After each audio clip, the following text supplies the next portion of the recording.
You want to find that drive and focus that has you locked in and on fire every single day? My book, The Mirror Motivation, will do it for you. I bought a copy for you. You take care of the shipping. The book is free. Click the link down there. I got you. DreAllDay.com. Dre Baldwin, DreAllDay.com, WorkOnMyGame.com. I just pulled out of the Whole Foods parking lot, and in this particular Whole Foods, the parking lot is like downstairs, right? So then you take the escalator up after you park to get into the store. And any of you been into one of these underground parking lots, or any parking lot actually, you know how people have their cart, and if you got a lot of stuff in your shopping cart, you'll take the cart with you all the way to the car, take the stuff out your car, take the stuff out the cart, put it in the car, and then you gotta put the shopping cart back. But you know a lot of people don't put the cart back. They don't want to walk all the way back to the door or wherever the carts get gathered to put their cart back. So they'll just drop it into like the parking spot next to them if it's open, or in between two cars. Y'all have seen people do that. You have probably done it. I know I've done it at times. So at this particular Whole Foods, I've seen people, because I always like to park like kind of close to the door. So I drive up and I try to get a spot that's close to the door. And I'll see people, I'll watch people, because the door right next to it is the little spot where you put all your carts. So people will park there, they have their car parked, put their shopping cart, put the stuff out of their cart into the car, then they'll walk, like they'll take a little walk, like a 20-30 foot walk, just to get to an empty parking spot and put their cart into the empty spot, when the same 20 or 30 feet they could have walked and actually put the cart where the carts go. And this morning, I guess they hadn't cleaned out the parking lot from last night, so it was all these carts blocking all these parking spots this morning next to the front door. I pulled my car up in the middle of the lane, got out, put it in park, got out, moved some carts out the fucking way so I could park in a parking spot, and then got in my spot.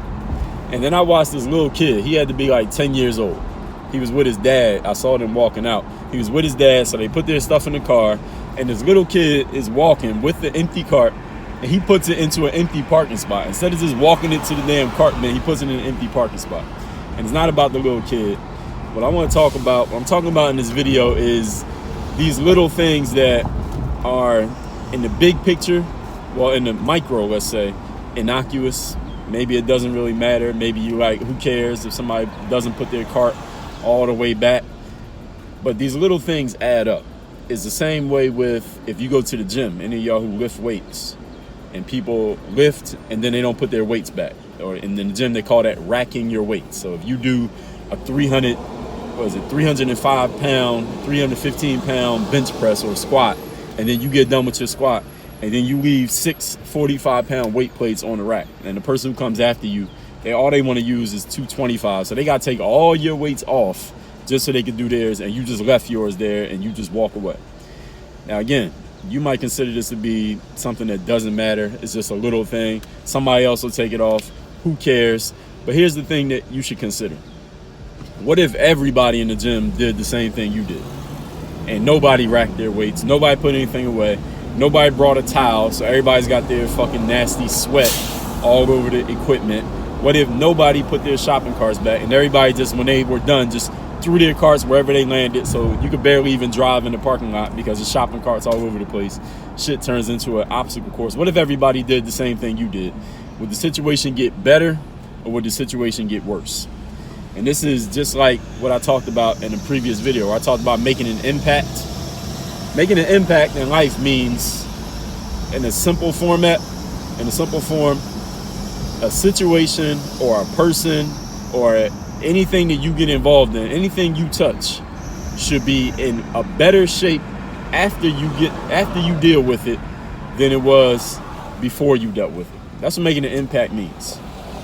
So when I make a video or a podcast episode, or I write a book, or I go give a speech, or I do a TED talk, or I am interviewed on somebody else's show, I want whoever is listening to that, whoever engages with that, I don't care if it's one person or it's 1 million people, they should feel better and do better and know better after they hear me than they would have before they heard me.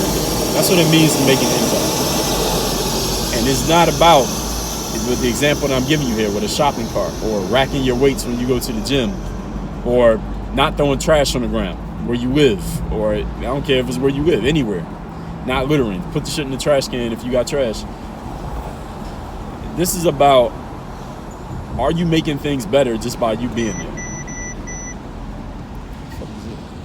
Is the situation improving because you were around? Or is the situation getting worse? Everybody here has heard this saying, because I talked about this in a weekly motivation video years ago. You're either building or destroying. Every single one of us at all times, you either build or destroy.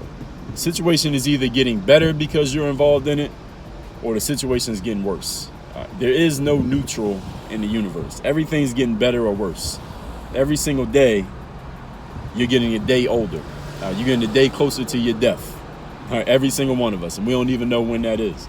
So you're either doing something to make yourself better, or you're doing something to make yourself worse. In every situation you touch, when you go to the gym, is the gym better after you left or worse? Did you leave your weights there for somebody else to clean up after you? Did you leave your sweat on the bench that somebody else has to clean up in order to use the bench after you?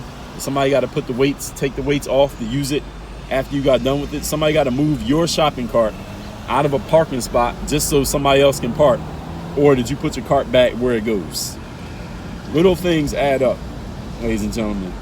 Any of you who's read anything on leadership, or you are a leader, or you plan on becoming one, this is about paying attention to detail. And these details are a thing. When I was in college, one of my coaches said, I think it was my sophomore year, he was like, we got practice at 4 o'clock. That means you need to be on the court and ready to play at 3:45. If you get to the court at 3:55 for a 4 o'clock practice, you're late, and there's going to be penalties for that. He said your jersey needs to be tucked in every minute that we're in practice. And these little things were the details that he was paying attention to. So you might think, well, look, if I'm on the court at 3:59, practice at 4 o'clock, I'm on time. I'm actually early. No, you're not. You're late.